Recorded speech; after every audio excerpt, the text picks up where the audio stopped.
easily man of the match for me.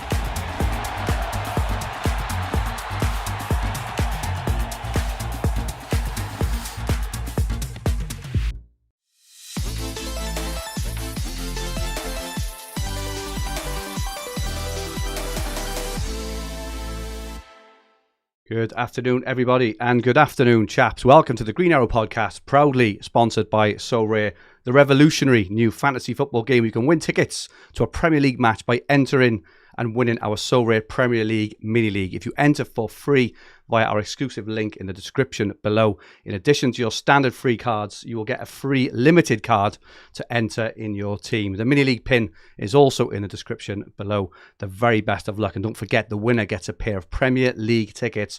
Go ahead and join in the fun for absolutely free.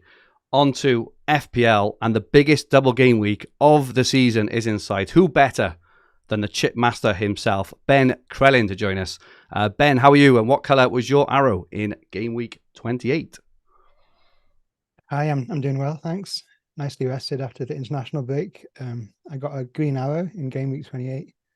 Got quite lucky, thanks to James Ward-Prowse with his goal. That he was kind of due the goal, but it felt very lucky to get it in the last minute of the game in the game week 28. Sometimes, Ben, you just on a charmed season, aren't you? I mean, it's better to be lucky than good, mate. Minute, it is unbelievable. And I had Salah captain, Saka captain as well. And when I had like the close pick between Saka and Kane, well, for me it was a close pick, and I just thought Saka was slightly better, but that went much better than expected, obviously. 70 minus 4, overall rank 649. And Ben, I believe, even though you've got one of the best FPL records ever, never finished outside the top 50k in like a million seasons, you've never finished inside the top 1k. So this is a bit of a personal target for you this season. Yeah, and I'll never get a better chance to do it, because the more and more people are playing FPL every year. I should really have got a top 1k finish 10 years ago, and it was easy, but it's hard nowadays, and I've got to try and get it while I've got a good chance. Lovely stuff. Good stuff, Ben, and great to have you with us again. Adam, welcome back. How are you, and what colour was your arrow in game week 28? Yeah, no, I'm good, thanks. I got a green arrow, not as emphatic as Ben, though. So I think I got a green arrow at about 3k, so I'm up to 167 from 170. Yeah, a big difference. I got 52 points. I went with Kane captain, and yeah, I think in hindsight it was a bad decision. Even though I massively advocated it at the time, I don't think there was much in it, but I've been looking at some data since, and this I can share it now actually, because it might be relevant for it would have been nice if you'd pod. have shared it pre the last pod, in all fairness, but yeah, I know. Well, I've looked at a couple of things. I've looked at all halls, top 15. All players, attacking players, have got over 115 points this season. So it includes all the key people you would captain. Hence why I didn't look at defenders. 58% of halls, 10 plus points have come at home. So that's the first thing. When you look at the top 4 performing players in points per match, though, which is Haaland, Kane, Saka, Rashford, who realistically would be our captain, that comes to 17 out of 22 halls at home. Wow.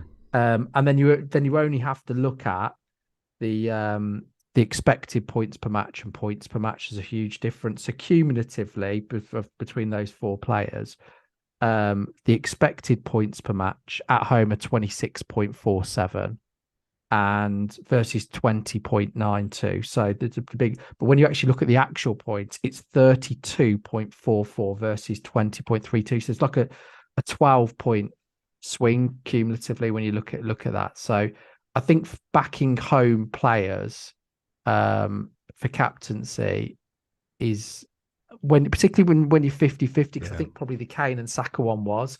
So yeah, well done to everybody that did go Saka. Absolutely smashed it, didn't they? Indeed. Yeah, exactly. Just a call in the chat to bring back violin moments. We stopped doing them only because we weren't getting any in. That was the thing. I called out, please send in your violin moments, and we weren't getting any. So send them in. Send them in. Yeah, apart from our own every week. Yeah, exactly. Like spaffing chips. That was Exactly, chips. yeah. That's it. Rich, great to have you back as well. How are you, and what colour was your arrow in game week 28? Fine. I was the opposite of Ben. I went for Kane as the captain, along with quite a few people, and just got a very sort of mediocre 49 points, I think. I mulled a lot, like many people, over making a second transfer. Brought in Chilwell at like the last minute for Estupinan rather than save an extra free transfer for this week. So that didn't work out either. But 49 points was good enough for quite a large percentage-wise rank drop for me. So I think I'm sitting around 6k now.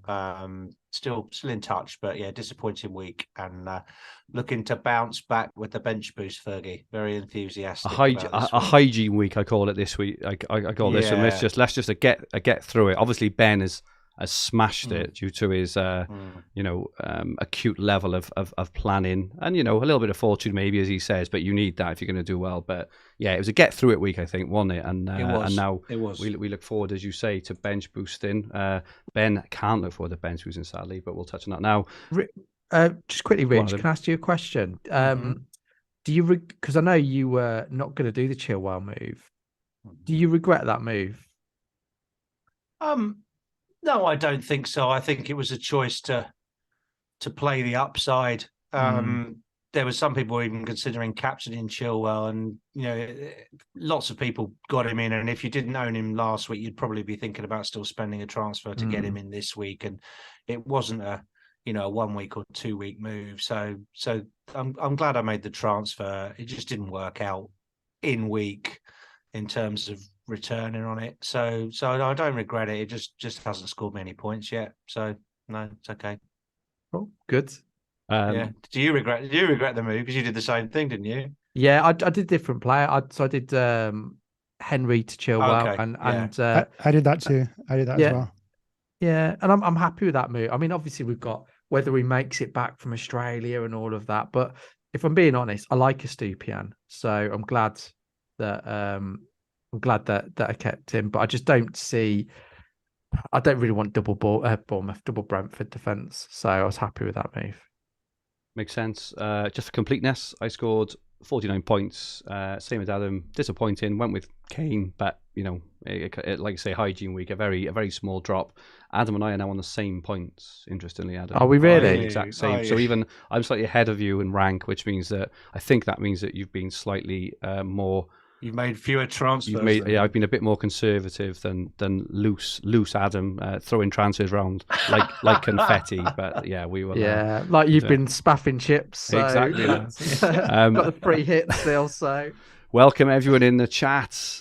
So many people in today. Absolutely brilliant to be back. Michael Bielowski's in the chat. Ross Johnson, Sokan, Josh Hall, FPL River.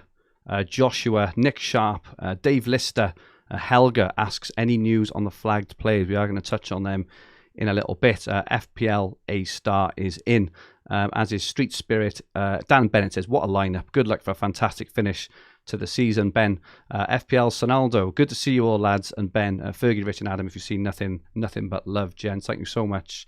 FPL Sonaldo. And Josh Hall finishes it off nicely with what a lineup of fantastic FPL managers. And Fergie, thank you so much for that, Josh. I'm the host. I'm happy to be the host and producer. I'll stick with that. So, firstly, we have Ben Crellin's calendar up on screen, updated and nearly finalised for the season, I should say. But Ben, in terms of what the double game week announcements confirmed for us last week, what we can expect to come up in the following weeks, you just want to give us a bit of a lay of the land of where we are for the rest of the season. So since the game week 28 deadline, we had the game week 32 blanks confirmed. As expected, Brighton and Man City blank. And then Man United beat Fulham, which means that Man United and Chelsea also blank. And then we expected the game week 28 blanks to move to 34. That was the thing that most people thought would happen. and that has happened. So we've got 6 teams doubling in game week 34: Brighton, Fulham, Liverpool, Man City, Man United, and West Ham.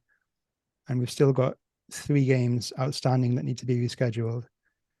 We kind of thought that Newcastle Brighton was kind of likely to move to 30 or 31, or had a decent chance of moving there, but that doesn't look like it'll happen now. It's too late. And the TV picks in game week 35, Brighton are playing on the Monday night in game week 35, so it doesn't look like they'll be able to play in that midweek. So that really leaves game week 36 as the likely spot for Brighton Newcastle. Newcastle at home to Brighton, sorry. And then game week 37 will be the last double game week of the season, with Chelsea, Man United, Man City, and Brighton. So what does this mean, Ben, for chip usage with all the various things? So, for example, I've used my free hit, which now I'm looking at 32 with the players I'm going to get in, and I'm kind of a bit nervous because to me 32 looks pretty good for a free hit now. If we're loading up on the players, though, for those who are bench boosting the things, or would you, maybe say for people holding a free hit to hold on for 34, 37? What's your thinking in terms of those kind of various scenarios? The free hit isn't looking as useful as it could have done, like with all the FA Cup shocks and the lack of blanks, only getting 2 blanks in game week 32 and not many blanks in game week 28. It means the free hit isn't that valuable. And I've seen people saying, if we knew that this was going to be the schedule, we would have free hit in game week 25. That would have been the best time to free hit. I think that's what you did, Fergie, isn't it? It is, but I gained net 9. But I'm looking at it now, and I'm looking at, I did some brief planning this morning, looking ahead to 32, and I think 32 is pretty good. It probably, it's obvious, it's fair to say it's team dependent, but at the moment, I'm probably going to have about like 6 or 7 players for game week 32 if I go ahead as planned. Yeah, it depends on a few things like Haaland's injury, and if you're going to get Fernandes this week, or you could maybe go for Salah instead if you've got the money, because Salah plays in game week 32. He has the best fixture. He'll be the best captain option in game week 32. Rich, kind of looking at it all now, what are your kind of takeaways in terms of strategy? I know you've done like 1 million team reviews for Hub members this week, haven't you? So you're well versed. I've been very, very busy with the Ultras this week, and it's amazing to see the diversity amongst members' teams in terms of their makeup. So when you hear content creators say it's team specific, they aren't lying. Every team has a different number of players that double, a different number of players that blank, a different number of flag players, and a different number of issues to sort out. So the key thing really is, I think if you're going to bench boost this week, you really want to go for it on the fixtures. You really want to go for it and get the highest upside players you can get in. You're probably possibly taking hits to make that team, those 15 players, as optimum as you can. You don't really want to be saying, oh, I don't want to get Bruno Fernandes because that'll take me to 6 blankers, or I don't want to get Chilwell in, or I don't want to get I don't know, Haaland back next week because he blanks in 32. And that's obviously staring people in the face now, because they're probably already triple loaded on Brighton. They've probably got Rashford. And unless they've made use of the keeper spots with players from those blanking teams as well, they're maxed out and probably going to have to get rid of players, let alone add to the mix. So it's a real, it's right. We're right in the middle of planning for that event. So really, I just say, take a look at your team. If you want to bench boost this week, don't let that put you off of the high upside players who blank, and just use that free hit. The beauty of using that free hit is you're carrying through those players to the other side, where most of them have double game weeks. That's it. So there isn't really a problem. It's not like it's a desert on the other side. You've basically got a feast on the other side that you can just a dive positive into. Oasis, Rich. Well, exactly. That should be the name of the pod, Oasis. Like that. Yeah, it's very and also I've consumed a lot of content as well this week, and I think when you look at game week 34, just because you haven't got a wild card left to prepare for that, you can still get close to a very good team. You'll have a very good team for game week 34 with just through free transfers, as long as you've got the majority of those teams covered already to an extent. So there's nothing to be afraid of, and I think you just stick to the strategy. If you are a game week 26 to 28 wildcarder, you're probably on a strategy that involves considering the free hit in 32. So there's nothing wrong with using it there. That's my thoughts. Good stuff. And Adam, anything to add in terms of strategy? Rich covered it perfectly. For me, I almost, and I know there will be people in different situations, but because of the teams that blank in 32, is it Brighton, Chelsea, City, and United? Yeah. My team's heavily stacked with those players, and they're the players that I'm going to want from 33 onwards. So I just think it's a no-brainer in the position I'm in to free hit in 32. I also, the fact that Arsenal have Southampton and Liverpool have Forest makes it even better, because you can pick the 3 best Liverpool assets, 3 best Arsenal assets, and I think so without having to worry. And you're not really, I think I'm not convinced on Liverpool in the build up to game week 32, and I'm not convinced. I think a lot will be selling Arsenal. So that's a really good point, Adam, which I always personally think is overlooked in fantasy football in general, is that if people are now looking, just for example, to bring in Salah ahead of Bruno, primarily because of game week 32 in mind. If you look at Liverpool's fixtures, away to City, away to Chelsea, home to Arsenal, they are tough old fixtures, and then away to Leeds in 31, so away again. Whereas you look at United's fixtures, okay, away to Newcastle is tough, the home to Brentford, home to Everton, away to Forest.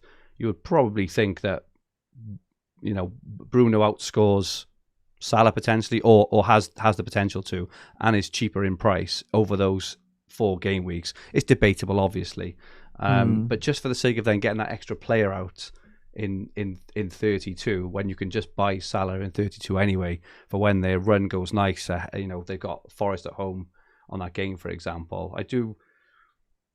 I've seen it and I've done it myself. I'm sure we've all done it before, where we've tried to almost to be a bit too cute to get players out in a certain game week, and it's cost us in the short and medium term. What's your kind of thinking on that dilemma specifically, I suppose, and just in general?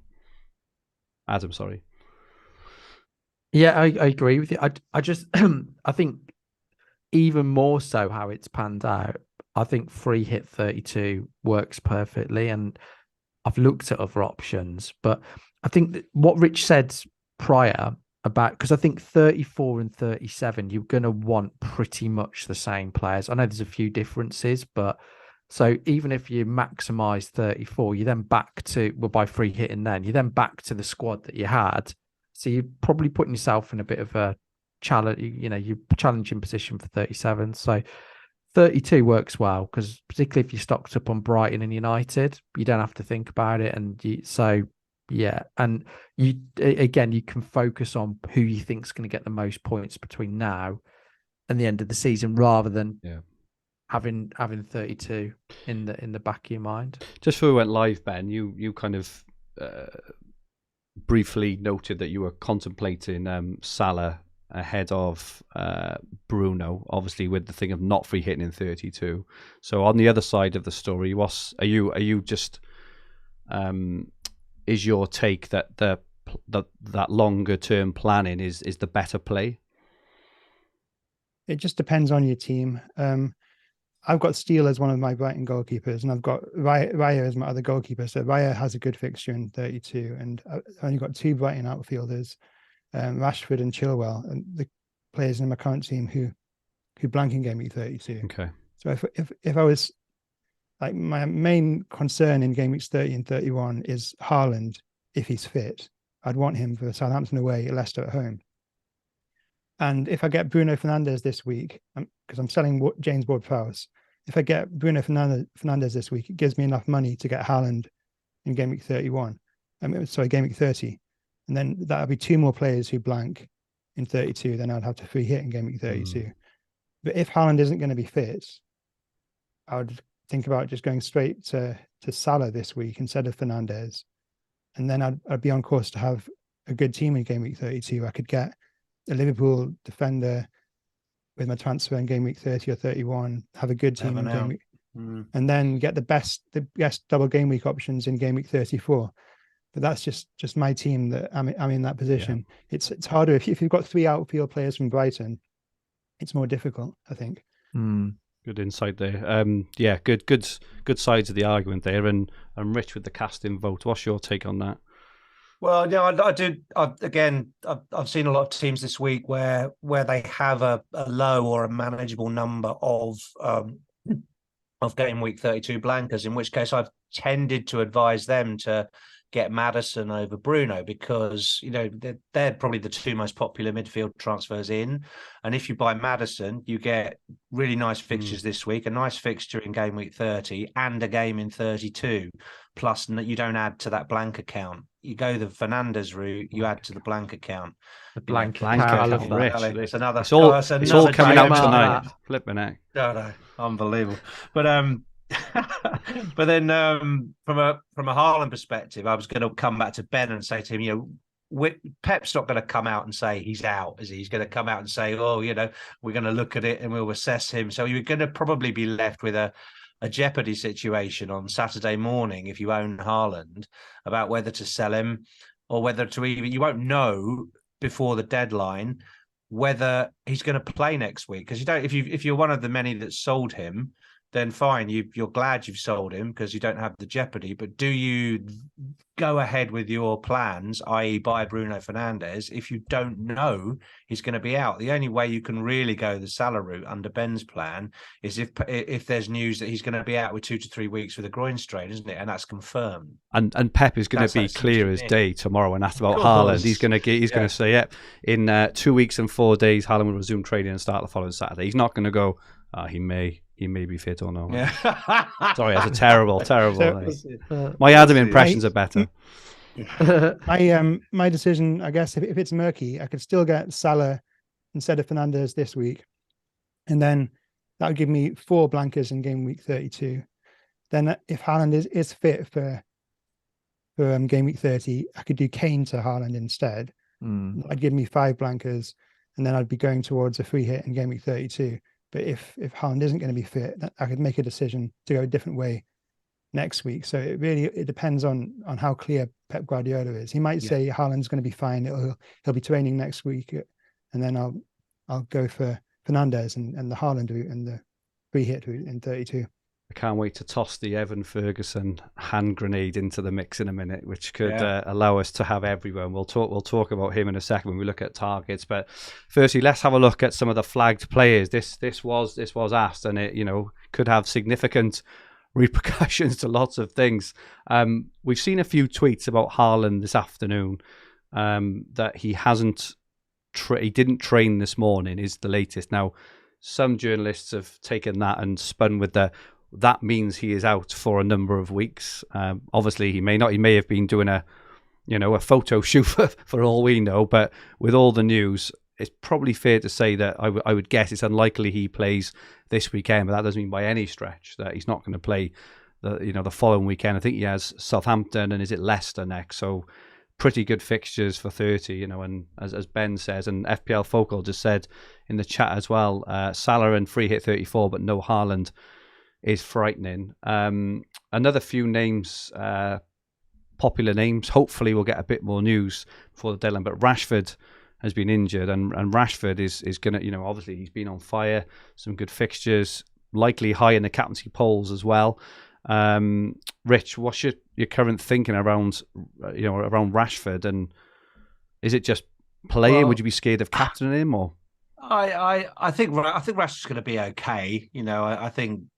If certainly when you look at the 2 injuries, Rashford's feels like the international injury, whereas Haaland feels like it might be a real physical issue, rather than he would have wanted to play for Norway. Rashford's clearly got a bit of a issue with Southgate and not getting picked and that kind of stuff. So he's missed quite a few international breaks, Rashford. So I think Rashford's going to be okay. But if just the magnitude of the Haaland missing that match, still owned by 75% of managers. Wow. Yeah.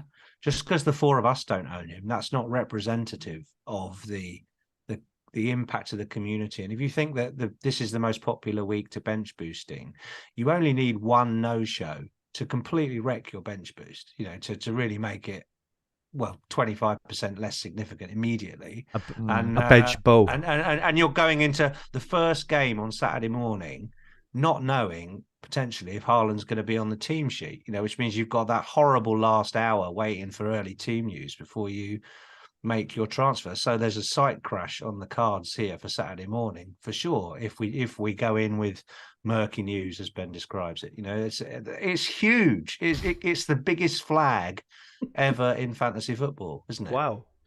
Yeah, bigger than those flags behind the Arsenal goal, isn't it? They get waved when they score. Really good point by a couple of guys in the chat.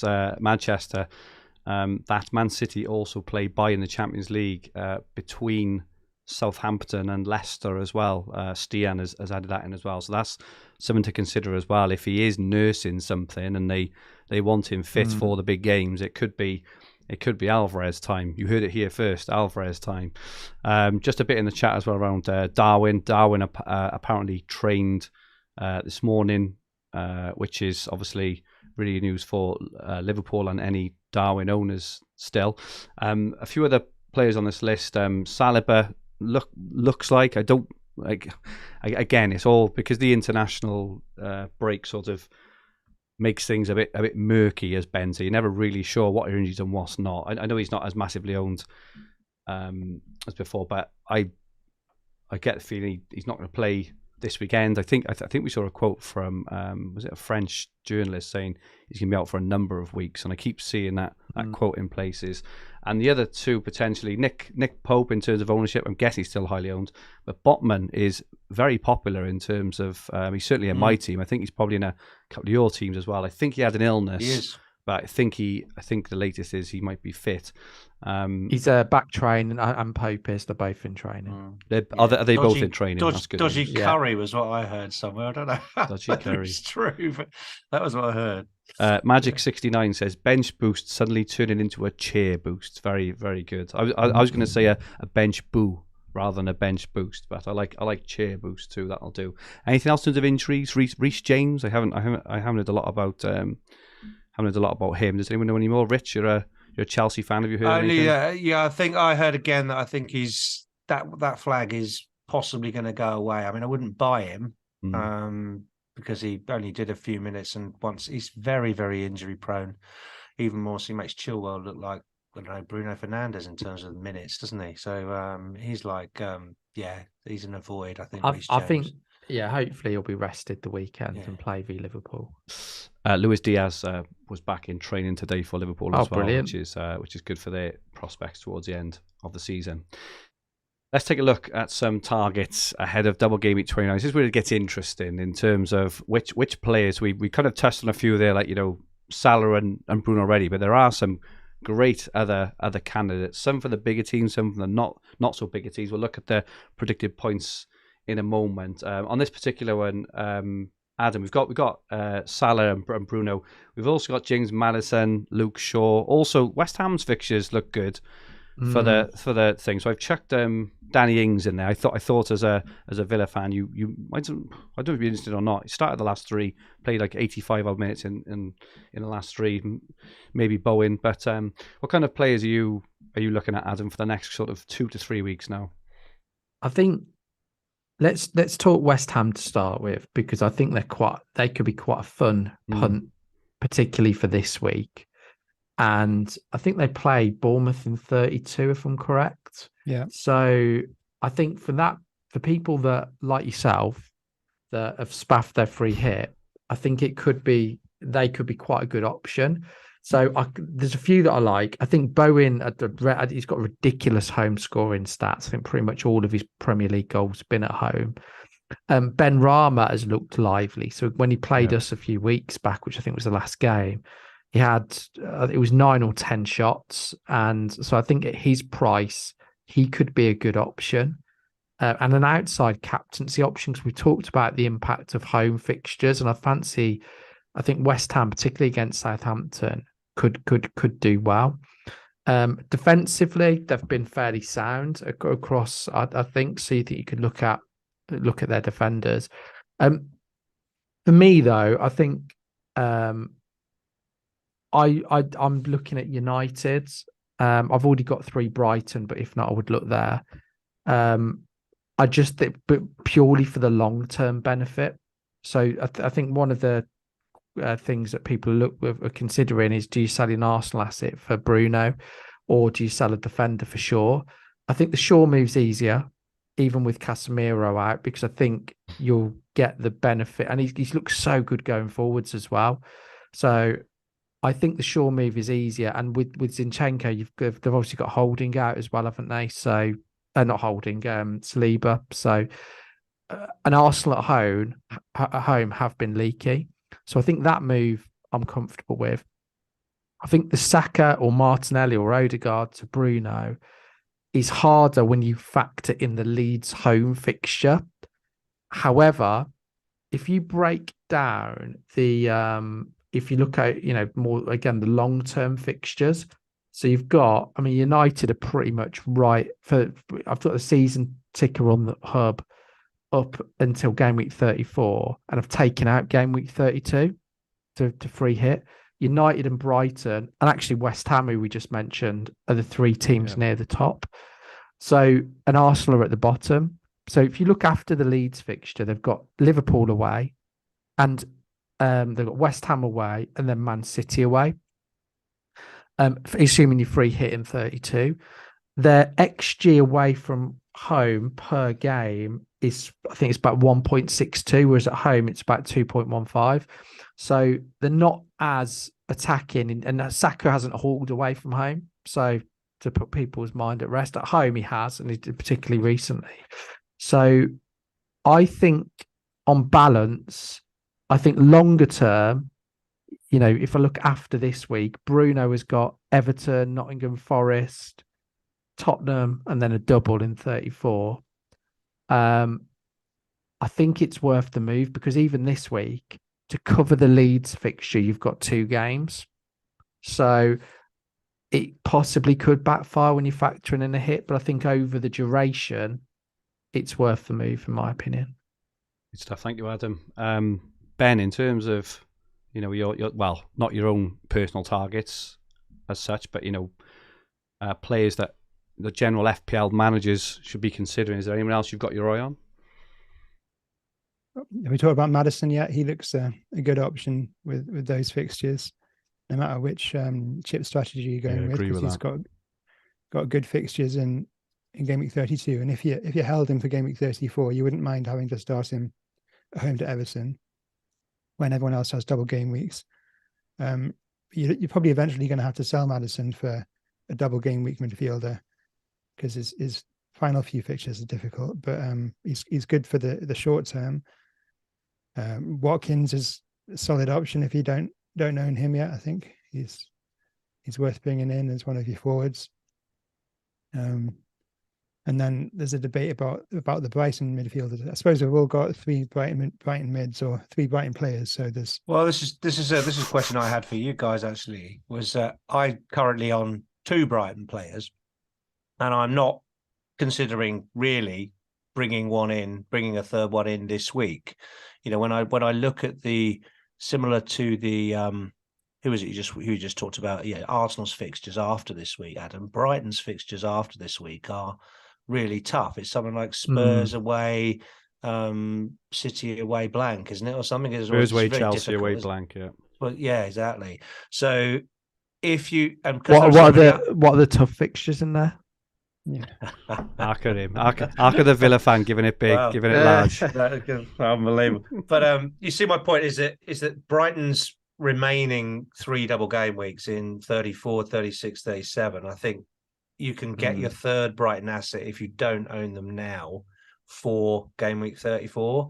You don't have to do it now. I understand the argument of like doing it, but if I was going to bring in a Brighton defender, say, this week, I'd have to sell a double game week player to bring him in.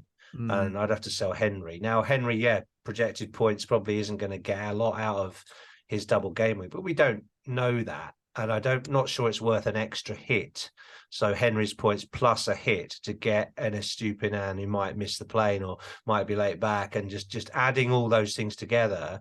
To me, it doesn't feel essential to have the third Brighton player.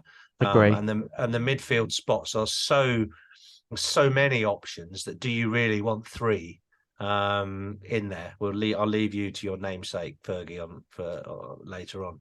But you see what I'm saying? I'm just saying if you're okay with two and the rest of your team sets up fine this week, you don't have to bust a gut to get the third. It would be my opinion. Yeah, I agree. Just want to ask then on Evan Ferguson.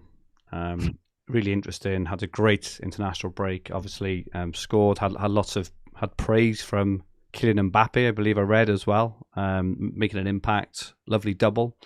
I think the most important part about him is his price, 4.6 million. So we were contemplating earlier, the whole, maybe shifting around Kane and Haaland and how to get to Salah and all this jazz. Evan Ferguson doubles this week in 29 and would make a transition to three premiums much easier than if you held on to Watkins or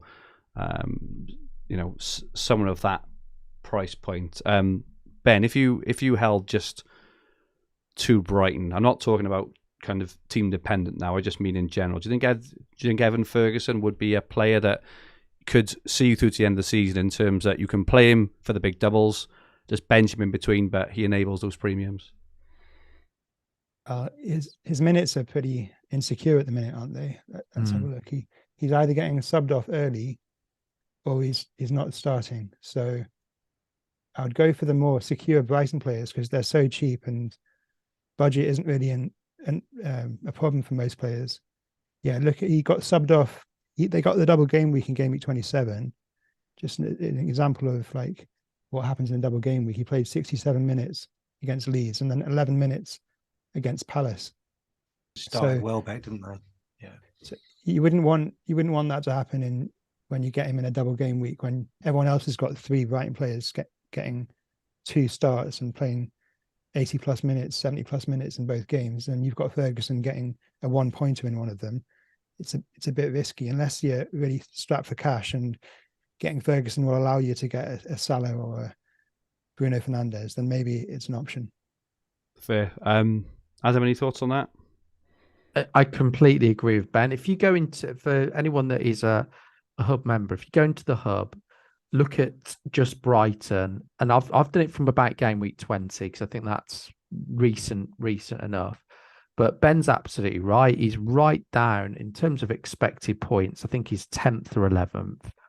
The four names that really dominate are March, McAllister, Matoma, and Stupian, and I think that's the way I would go. I think the problem is he blocks that third Brighton spot.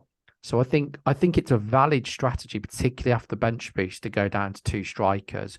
But I think I would do it with, it's like Sam Greenwood's like 4 million, isn't he, or something. So I think I would go that route because you're not going to really need your bench after game week, or you're less likely to.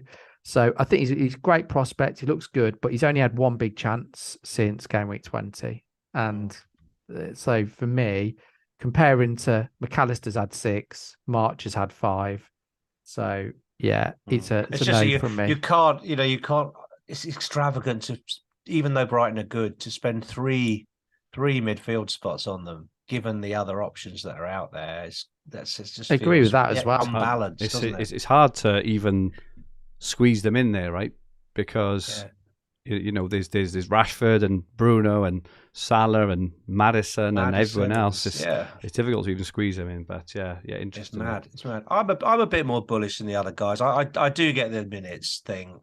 But maybe it's a more of a wait and see. And if he establishes himself as the first choice, and first as he bangs a couple of goals in over this game week 29, and you get to sort of game week 33, 34, and he's still the main man and he's scoring regularly, then I think he becomes a really good lever for the last 3 double game weeks when you might want to pivot from Kane to Salah. and you just want to flip Yeah. those funds into midfield.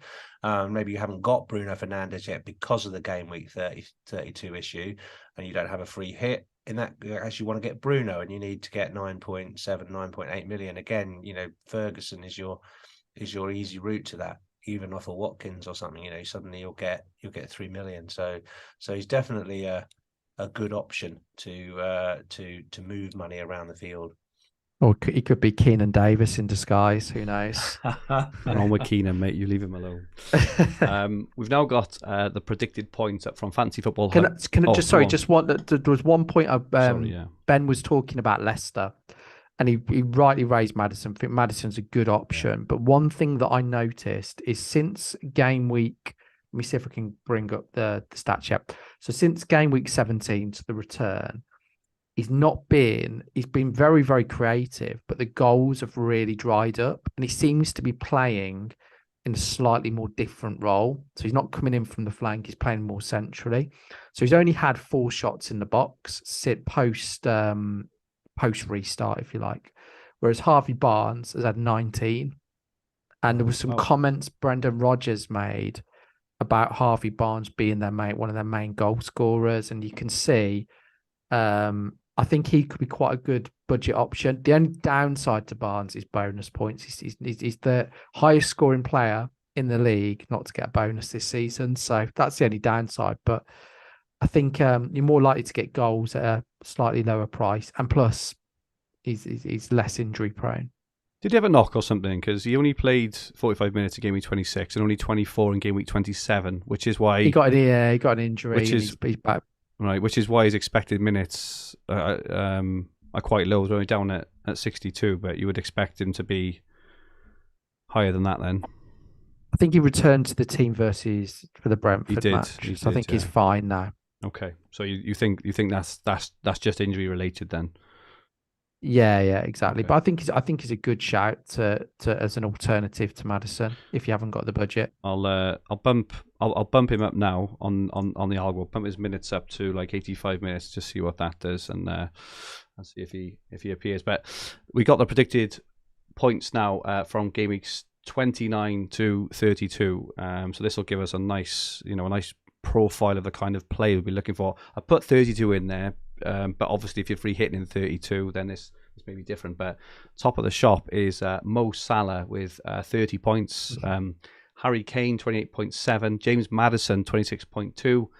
Danny Ings has snuck in. I did have a look at his underlying stats because I was quite surprised to see him in there. But his fixtures are so good, and his historic XG and XA and his minutes. He started the last 3. Looks to be the main man there now. 6.4 million, 25.7 predicted points. Interesting one there. Watkins is in, obviously a popular pick now. Watkins, 25. Bruno is in at 25. Ivan Toney, 24.6. Obviously, this doesn't take into account any potential booking he might get. We did have a question earlier, and I've been hearing it, that people are even thinking of taking out Ivan Toney this week in case he gets booked for the second game. I think it's madness. Does anyone not think it's madness and that there's any kind of value to it?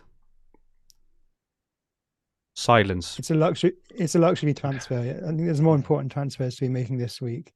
I mean, how likely is he to get booked? Maybe like 30%. Exactly that in this game. Yeah. So you reduce his minutes next week to maybe 60 minutes, his expected minutes in the second game. So it's still due for like 150 minutes across the double game week on average. And his away record this season's very good.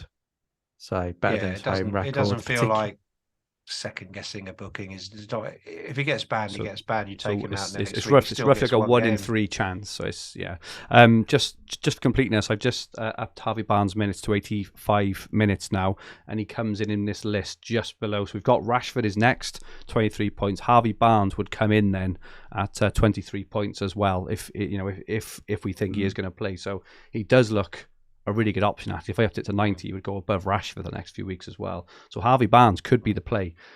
Kieran Trippier, 26.2. Trent, 22. Isaac looks a really interesting option. Obviously, we haven't got much sort of historic data in there and stuff, but just from the eye test and just how he's performed so far for Newcastle, I think he looks a really good option. Any love, Ben, as a Toon fan? Yeah, I like him, but like I just wonder if he's going to play every game, if he's going to get subbed off early. Like Callum Wilson might be coming back and getting the odd start when double game weeks happen. I think if Newcastle had got their double game week in game week 31, then he definitely would have been an option this week. But we can like wait and see with him, see how many minutes he gets in this double game week in game week 29, and then make a decision for game week 36 when he doubles, and like then he'll be one of the best options to get there. I think everyone will have him if he gets a double in game week 36 because it's Leeds away and Brighton at home. Ben, just to clarify, is double game week 31, in your opinion, completely off, or is it possible? Or well, it's less than 2 weeks away. It's Thursday today, isn't it? So it would be in 13 days. It's fans traveling from Brighton to Newcastle. That's a long journey. They would have announced it earlier. They could announce it tomorrow. Like that's the last they could. They could. Trains are really cheap in the UK as well, aren't they? They're not going to wait until They're not going to wait until next Monday to announce a Brighton and Newcastle game with 8 days' notice. So, like the last I would say it's like 2% chance, and then if it doesn't happen tomorrow, it'll be like 0% chance. But it might be worth just waiting until tomorrow night to make transfers. A quick question off FPL Star. Does the point predictor suggest Salah over Bruno for this week alone? No. Bruno is actually top with 10.5 points. Salah with just 8.6 just this 1 week alone. Just finish off the list. Brennan Johnson, I believe, is still flagged. 22. Odegaard 22. Gibbs White 22. Bowen, Saka, Darwin. Rodrigo, I've got my eye on Rodrigo. You know, I really do think he could come to the party in a week or two. Rich, you're shaking your head in disgust. No, it's funny because I didn't even realise that Leeds had a double game week. It's so under the radar that you just because everyone's so focused on them getting thrashed by Arsenal that they have actually got a double game week this week. And the other game is home to Forest, isn't it? So they've actually got a decent fixture. I'm telling you, Rodrigo is going to be the one in the coming weeks. He's going under the radar, definitely. Solanke, 21 points. Seen as being quite popular on social media, assuming just to release some funds to maybe get ahead to Salah and Robertson there. Any surprises or omissions there, gents, or are we? I'm surprised Salah's right at the top, given the fixtures that Liverpool have got. I know that's 5. Obviously, some of these guys have got 4 games, some of these guys have got 5 games, right? But for Salah to come out right at the top with the fixtures he has, the away games he has, I am surprised he's top of the list. He's got these. So he's obviously got the 5 games where some have only got 3 or even 4. That would include Leeds and Forest. Probably not the Forest one off there. He may sink down the list, but I'm looking at his stats and his XG and stuff is pretty good. So it's pretty high. I think it was something like 0.4 something over the last 6 weeks or whatever. So he's still a good option. Interesting. His stats against the big teams are much better than his stats against the weak teams. Liverpool's like Achilles heel this season or whatever has been playing relegation threatened teams away from home. It's true. That's true. They've done quite well against the teams who will attack them, and they can break like they used to. Yeah. So the fixtures. He's almost like fixture proof, kind of, in that it balances out. Netcoys Gomil in the chat says, "Is this Ben Crellin who does the fixture spreadsheet? I thought he was 62 years old." Ben is not 62 years old at all, and it is indeed Ben. He said Ben Chilwell then, because I saw something in the chat about Chilwell. Those asking why Chelsea players, or not many, are in there is because they do blank in game week 32. They also got some toughish fixture, I think. Obviously, Villa's nice. Then have Liverpool away to Wolves. Whoa! When we beat them, we'll be above them in the league. Yeah. So. I think the reason they're not in the list, I think, if I understand the way this algorithm works, is they didn't score a goal for about 16 weeks of the season. The whole team. But Havertz did score a penalty. Individual players are never going to make it into the list if they went for a stretch like that, and it's based on this season's data. So that's why they're not in the list.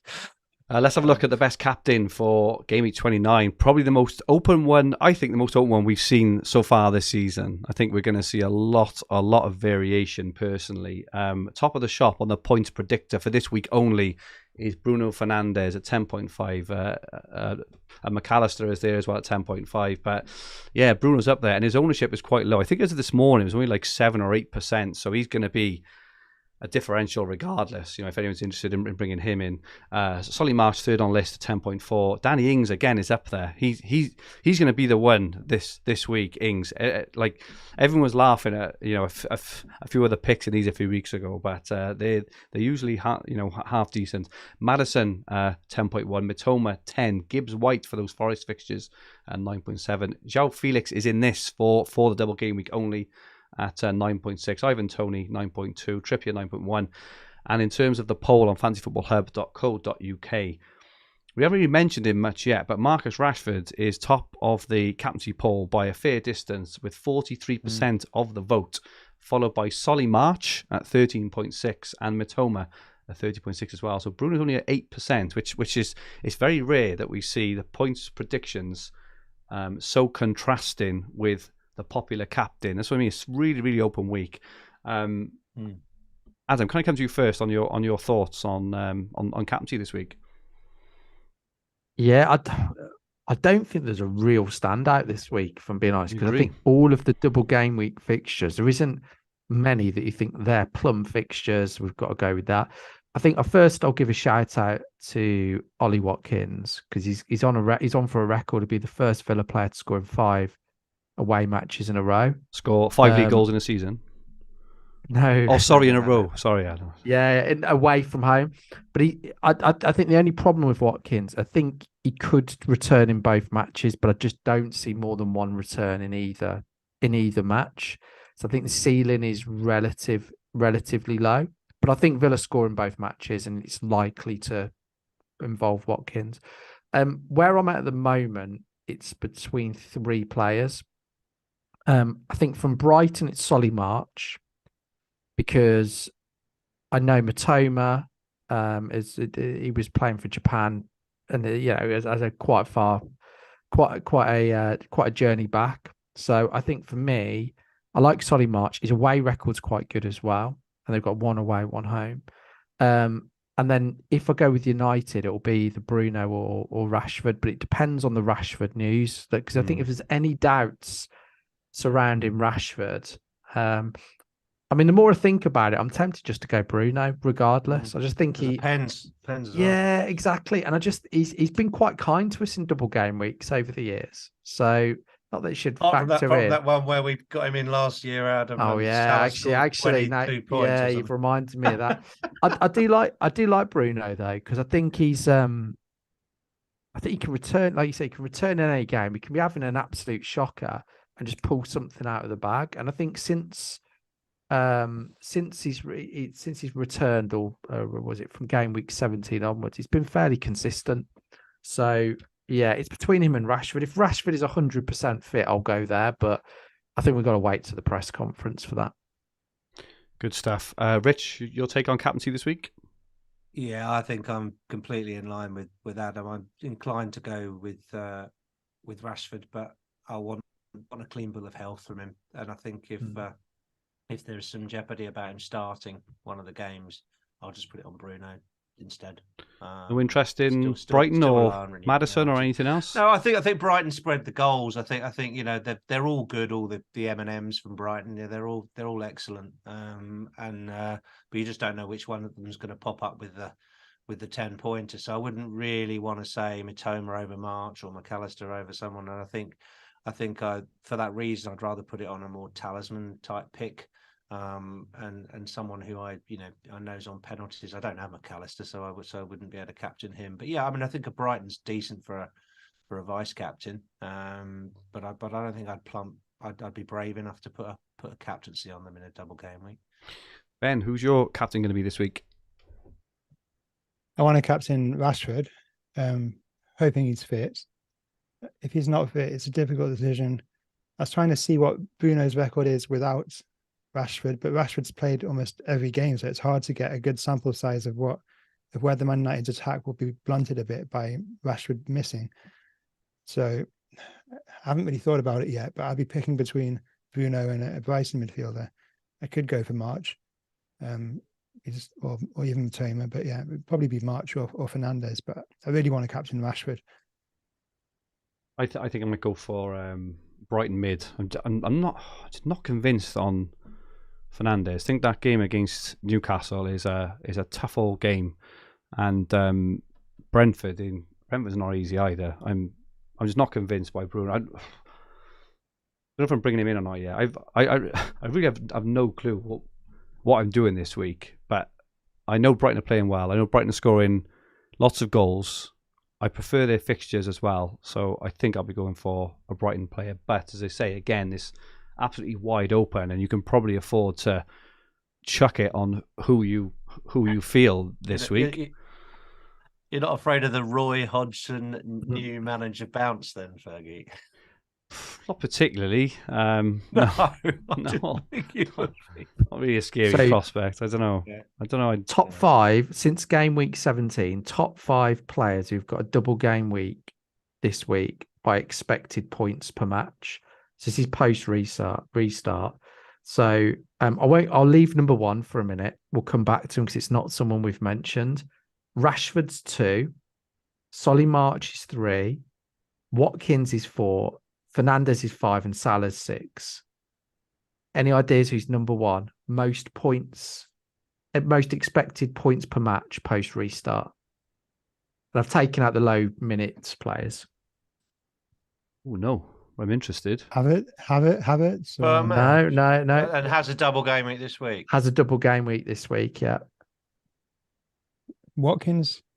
No, he's number 4, I think. It is actually Darwin Núñez. I was going to guess that. So, he's got to at some point even out his XG, hasn't he? So, like Ben said, I do get his point that I think Chelsea and City will be different to the standard away games. So I sort of get that.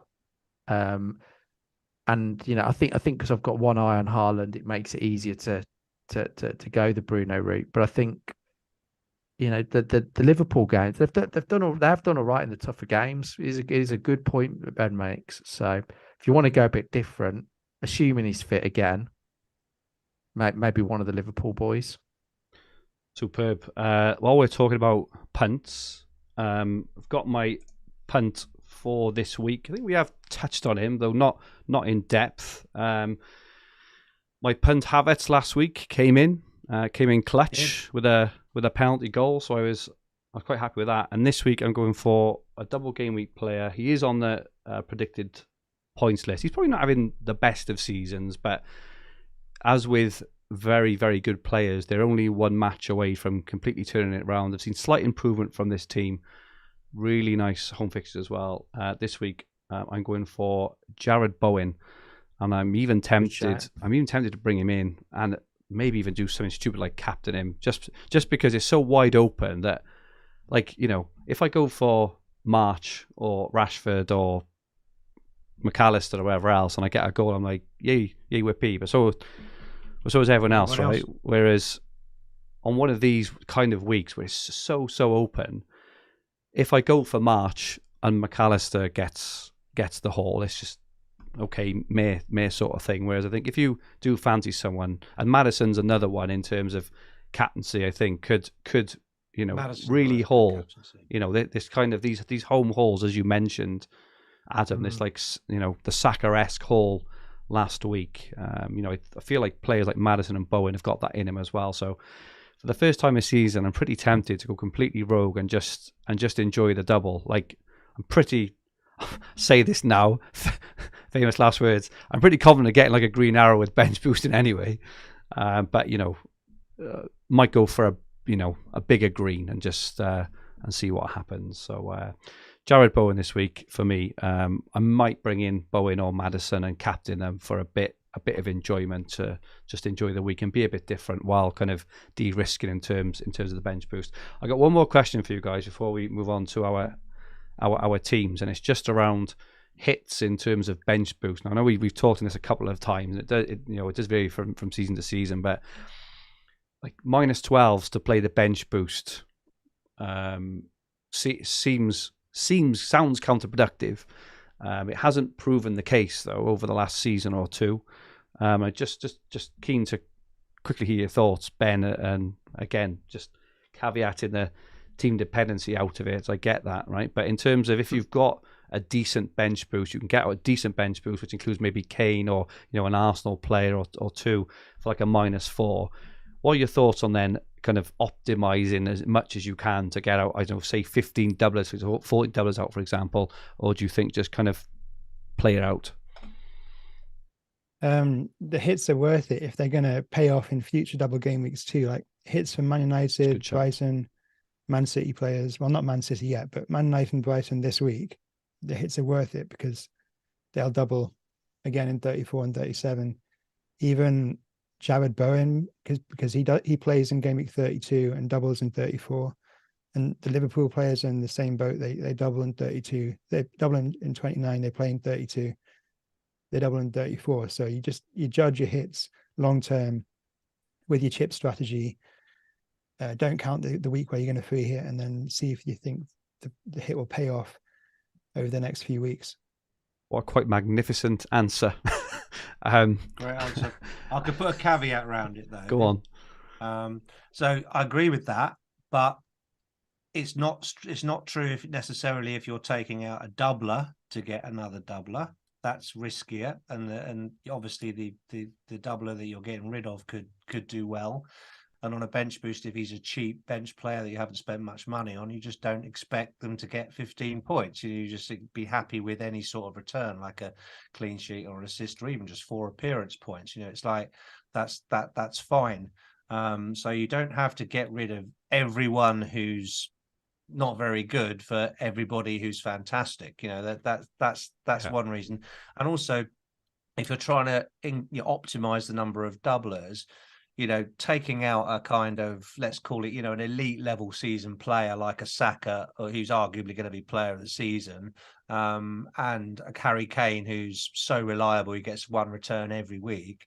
If you're getting rid of that player just to get an extra doubler, but Kane's potentially captainable 2 weeks down the line or 1 week down the line, and you want to, and you see good fixtures to the end of the season and those returns being constant for you, that's a more difficult decision to make. So I've seen people taking out Kane for Dominic Solanke. Come exactly. On.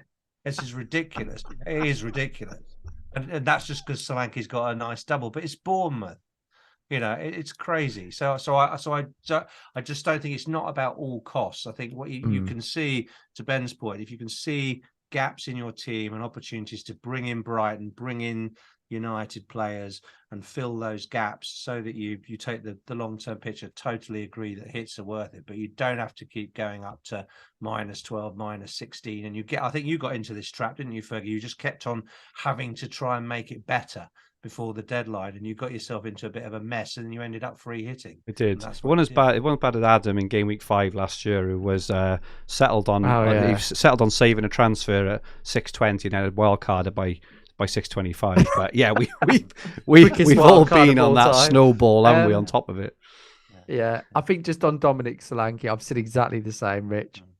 Watching him last week, he does some nice bits, but you'd never feel like he was going to score. There was one where he went through and he had he was a great run. He was making loads of great runs in behind the Villa back line.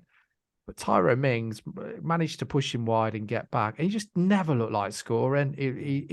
I cannot understand. I mean, for one extra game, people going Kane to Solanke. It's not even we need the money at this stage. No. It's bonkers. I mean, Harry Kane will probably score more than him in 2 games. That's how bad. That's how, honestly, yeah, don't get the Solanke look. He wouldn't even be my preferred Bournemouth option. No, not. No, 3 goals all season. Billings 3 goals all season. I don't want to say he's awful, but yeah, I will say that. Magic69 says, too bad Dennis doesn't have a double game week after last year's shenanigans.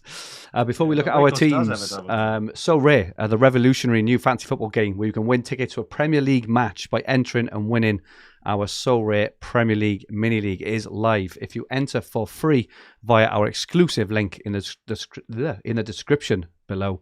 In addition to your standard free cards, you will get a free limited card to enter into your team, and the mini league pin is also in the description below. The very, very best of luck, and don't forget, the winner gets a pair of Premier League tickets. So go ahead and join in the fun for absolutely free. FPL A Star says Solanke is the new Werner, and yeah, we've had a bit of fun in there because a couple of them have actually brought in Solanke in the chat as well. Oh, sorry, I've not seen the chat. I feel really bad now. I must admit, Mikel's brought him he in. dominated Villa. He was exceptional. He was so unlucky not to haul in that game. I don't know. Ben, bring in Solanke. Ben, we've got your team up on screen now for the coming week. Do you want to run us through your team and any potential transfer plans? So I'm not bench boosting, so I'm having to bench a few good players. I'll be benching Raya and starting Steele. I think Brentford's fixtures are quite difficult, and I'll be benching Gabriel and Zinchenko. Hopefully the Arsenal defence will be vulnerable with their injuries and they'll concede a goal. And then I'll be transferring James Ward-Prowse to either Salah or Fernandes. We've spoken about that before. So I'll have 10 double game week players in my 11. I'll bench Kane as well, and have to choose between Kane and Saka. And has Kane got a tough fixture, or he's away to Everton? Everton can be quite good at home. Actually, at home, fair enough. Oh yeah, Everton been brilliant. New manager bounce for Spurs, maybe caretaker manager bounce. Yeah, so you're more likely to bench Kane than Saka.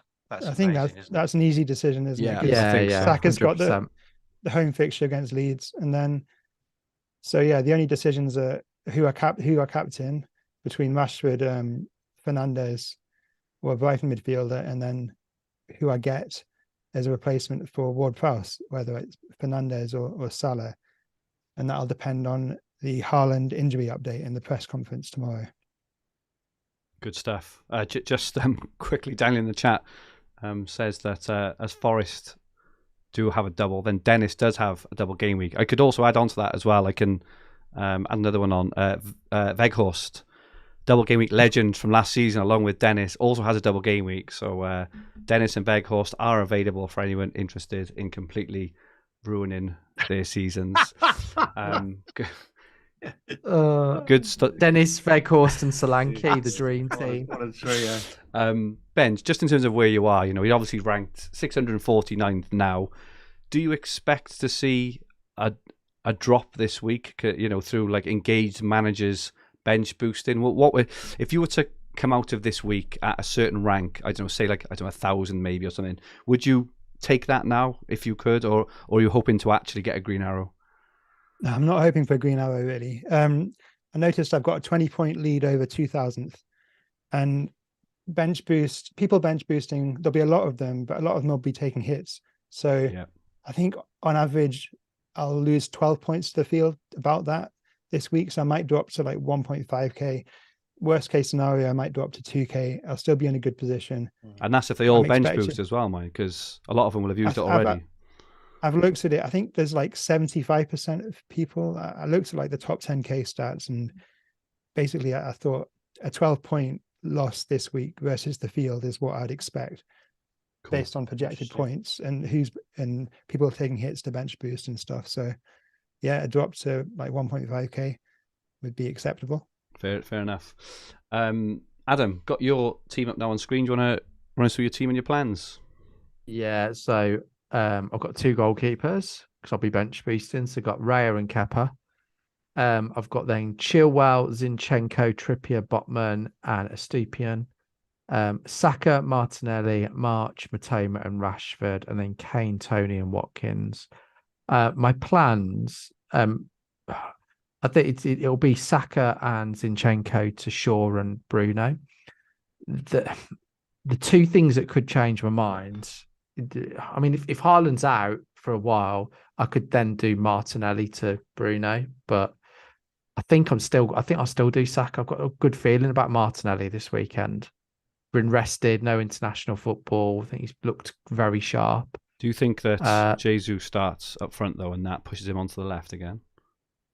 I don't think that makes a difference. Oh, he's great with Jesus there in the first place. And I think it'll be the same team that played Palace. Okay. Personally, I think I saw a lot of stat that said most of Leeds' chances are conceded down the left-hand side as well. So I think that plays to your strategy. Yeah, I just for some reason I fancy Martinelli. And I think a lot will either keep with Odegaard or keep with Saka. So I think it's just a bit of a small gamble. It's only one game really, so I don't think it'll hurt me hugely.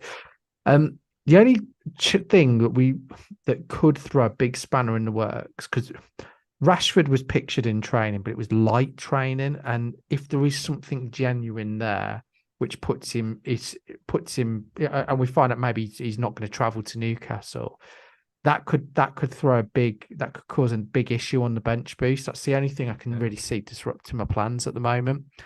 And would I sell him? Would I sell Rashford? I don't know. And or would he gamble on him playing Brentford? It's a tough one. But yeah, I think hopefully he'll be okay. I think he will be, and I'll be captaining Rashford at the moment based on what I know. Good stuff. Thanks for that, Adam. Rich, got your team up? What's the plan? Okay, yeah, I think this is the old one, isn't it? I think this is, version of my team has got 3 Brighton players in it and doesn't have Chilwell in it. So last week my transfer. Oh, this was your last week's team. Sorry, Rich. Yeah, exactly. I did send you a one earlier, but I was late with my homework, so sorry, boss. Chilwell's in for me instead of a Estupinian, if that's what's showing on the screen. But I'm likely to take out Odegaard for Bruno Fernandes.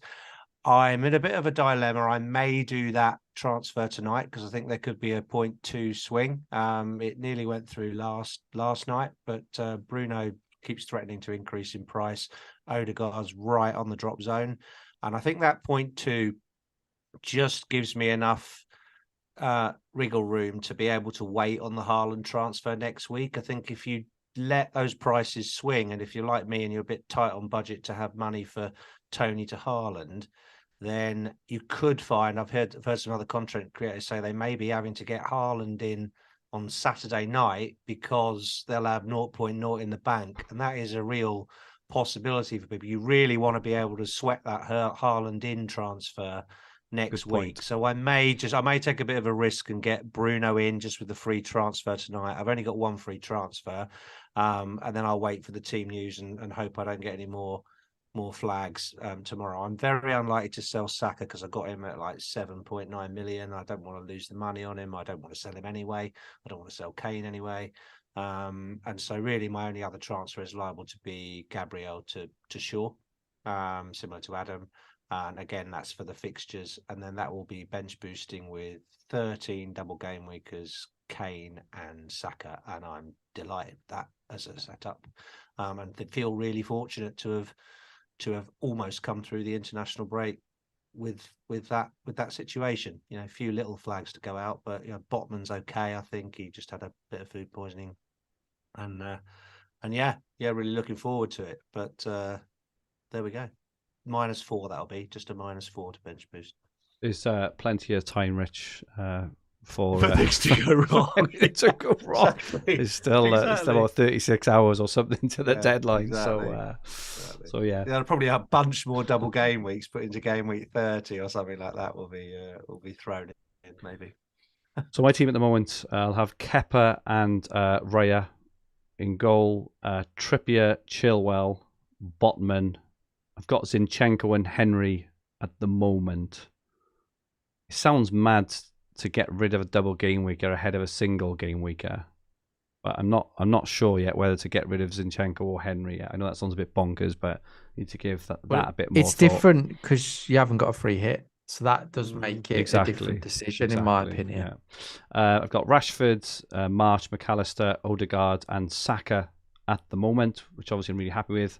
And Tony, Watkins, and Kane. So my earlier thinking, I haven't put a lot of thought into it yet because I've been kind of enjoying the break. I was contemplating the Evan Ferguson move, but I think judging on what we talked about, and and Ben made some really good points. I think on Evan Ferguson, backed up by the data and things. So I'm probably not going to do that now. I have got 5.8 million in the bank as well. I think I'm going to sell. Odegaard to. I'm just not convinced. I'm not convinced on Bruno. I don't know why. I think I'm tempted to go for someone like Maddison, Barnes, or Bowen over him. And even if good. I think for you, I think it's very. This is the crux. What I've been advising people on all week. If you haven't got a free hit, I think you go Maddison over Bruno, or at least someone that plays in game week 32. I think it's you don't have to get Bruno this week. Get Bruno after game week 32. But I even think with Bruno, I'm just not even that convinced that he's going to have a great game week. Yeah, well, if you're not that convinced, then definitely shop elsewhere. Don't if you might a lot of people have Bruno FOMO. Yeah. And are worried that they've got to get him because everyone's getting him, and that's absolutely not the case. Get Maddison or go for your Bowen punt because they've got good matches in game week 32. You haven't got a free hit. You've got double Brighton. You've got Rashford. You want to get Haaland. You're pushing the envelope there for 32 just with the Haaland transfer. So I don't think Bruno is your move. No, I don't either. And other than that, then I'm looking at my team. I think I don't know. I just feel like I'd be making moves for moves' sake almost because. I know, even Odegaard, I'm even reluctant to get rid of Odegaard, really. All right, I'll do it for a good doubler like Maddison or Barnes or whatever. I don't want to get rid of Saka. And Zinchenko, potentially I could do Zinchenko to someone for a -4. Henry, I'm not bothered. So I've gone all the way as I usually do from almost save a transfer through to -12 and everything kind of in between, but I don't think I'm going to do an awful lot because the players I really want are midfielders. I'm obviously not getting rid of McAllister or Mart. I'm not getting rid of Saka, and not Rashford either. So I can't even get in kind of Maddison and Bowen if I wanted to. So I'm not sure what I'm going to do yet. I think what I'm going to do is probably Odegaard and possibly Zinchenko to 2 doublers. But as I say, I'm not convinced at all. Because I just think that I'll never forget I took out Spurs players against Stoke. They had a single game day. It was about 2016 or 2017. I took out Harry Kane and Dele Alli, and they both scored 2 each in a 4-0 win. And my free hit team scored over 40 points less than the team if I'd have just rolled the transfer. And with the fixtures, we've all been talking for weeks around, but Arsenal's fixtures in 29 is brilliant, and yet now we're all looking to sell them all. Home to Leeds is almost as good as it gets. Kane away to Everton is a fantastic fixture, and to sell them all for a bunch of crap really is just not really on my agenda. Everyone's talking everyone's in the chat to get Solanke. I'm definitely not getting Solanke, but. I don't. Solanke's fixtures are pretty good. I would go there for you. Oh, sorry, small then. Sorry. So yeah, and I don't have a free hit either. So I do need to bear, as much as I don't want to, I do need to bear that in mind, which actually helps me because I like to take out as many decisions as I can when making a decision, if that makes sense. So the fact that I have to have a reasonable team out in 32 kind of helps me go one way or the other. So anyway, that's a long-winded version of my team. It is difficult because you are bench boosting, so you really should try and optimize the team. Yeah, but at the same time, take out Harry Kane and Saka. No, exactly. Well, at the same time, you want to keep those 3 Arsenal players because everyone else is going to get them back in for Southampton anyway in game 32. So just keep them, play them. Well, Gabriel scores another header and has 15 points on the board. I haven't got Gabriel, so I hope he don't. Oh, sorry. Zinchenko then. Sorry, buddy. Oh, sorry. I've gone snowblind. Anyway, competition. You know what I mean? I think your team looks fine. I think the chat's saying rolling is underrated, mate. You could roll. Vocal has just said rolling is underrated this week. I ruled it out myself. I don't know. I just think it's so easy just to try and there's a difference in going for it. If it was 27 and my single game week players had poor fixtures, I completely get it. But we've all said that 29 is the better one because of the good fixtures that the single game week players have. Anyway, competition time for our YouTube watch. Magic says, I hope poor Solanke isn't listening to this. For this week's competition and a chance to win one of our fantastic Fantasy Football Hub mugs, you need to like this video. So press the like button, make sure you are subscribed, and then comment on who will be the top point scorer in Gameweek 29. You will win a hub, which is shown on screen, and also over Rich's shoulder. We did have a winner last week. Bukayo Saka was the top point scorer last week. I think he had, I want to say, 18 points. And Steve List was the one we picked out of the hat to win a mug. So, Steve, drop me a DM at FFH_Fergie, and I will sort you out with a mug. Ben, as the guest, can I come to you first? You can't go for Bruno or Rashford, but who do you think is going to be the top point scorer in Double Game Week 29? I'll go for McAllister, so I don't feel too annoyed about him hauling, because he's the one fighting player that I'm worried about because I don't own him. Good shout. Rich, who do you think is going to be the top scorer this week? Yeah, I'll go for the player I'm probably not going to even own, Maddison. I love the hedging. I love the hedging. Maddison. And Adam, who do you think? Yeah, it's quite straightforward for me because this player has got two great home fixtures, and we talked about players falling at home. So it's got to be Dominic Solanke. No, got to be. I think I am going to go for. I like the Harvey Barnes pick. Judging what you said there, Adam, he's bumped up in the algorithm now. 6.7 million. I just think, I like a bit of that. Good stuff.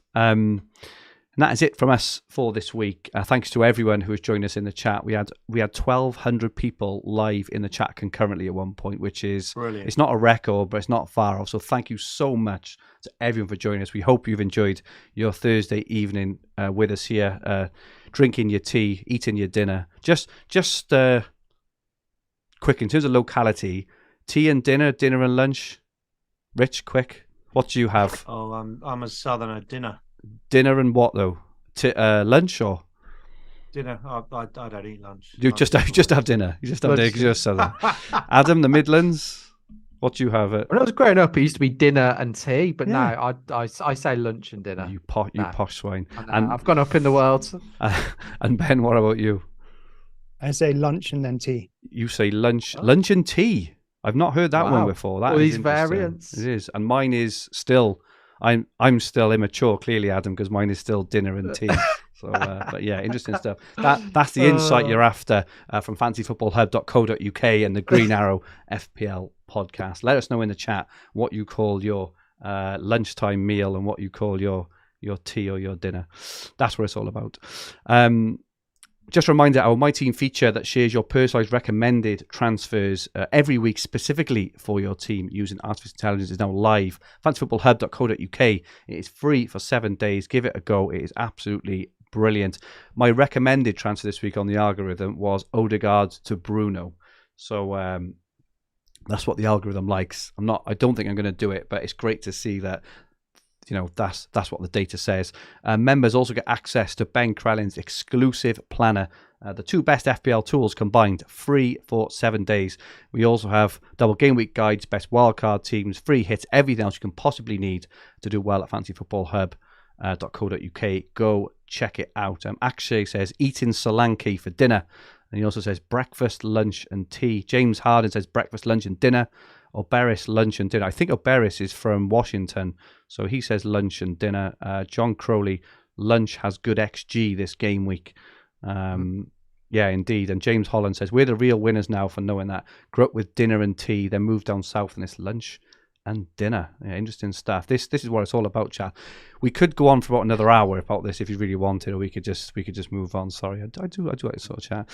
We also have a Discord server. If you want to chat everything FPL, the Discord link is below. It's really easy to use. If you haven't used Discord before, it is just a chat forum. Absolutely fantastic. Lots of like-minded managers. Again, it's absolutely free, so go in and have a chat. It is absolutely superb. You can always use the hub tools in there as well. Ben Crellin, I believe this might be your final appearance of the season for us, but you have given us some absolutely fantastic episodes and insights. We just want to say thank you so much for everything you do. For the hub, for what you've done on the podcast, everything you do for FPL. Go win the whole thing, Ben. Go on, go you and can win do it. And if you do win it, Yeah. we'll have you back on the final. We'll do a game week 39 or something where we'll have you back on. But thank you, Ben. Thank you so much. Where can people find you, Ben? Thanks for having me. It's been a pleasure. I'm at Ben Crellin on Twitter. CRELLIN surname. Good stuff. And don't forget, Ben Crellin's Planner is probably the most used FPL tool in the world. You can get it exclusively. fantasyfootballhub.co.uk. Just click in the link, and it will help you win at FPL. Absolutely superb. Adam, thank you so much for joining us. Where can people get hold of you? On Twitter at Hopta Stats. At Hopta Stats. Thank you, Adam. And Rich, where can people get hold of you? I'm on at Rich Clarke FPL on Twitter. Make sure you drop us all a follow. My Twitter handle is at FFH_Fergie. We had a couple of lunch and suppers. That sounds a bit posh for me. I'm not going home for supper. This podcast and video will be on the Fantasy Football Hub YouTube channel with the podcast versions available on all major podcast platforms. If you like what you watched, please press the like button. Go on, just give it a press.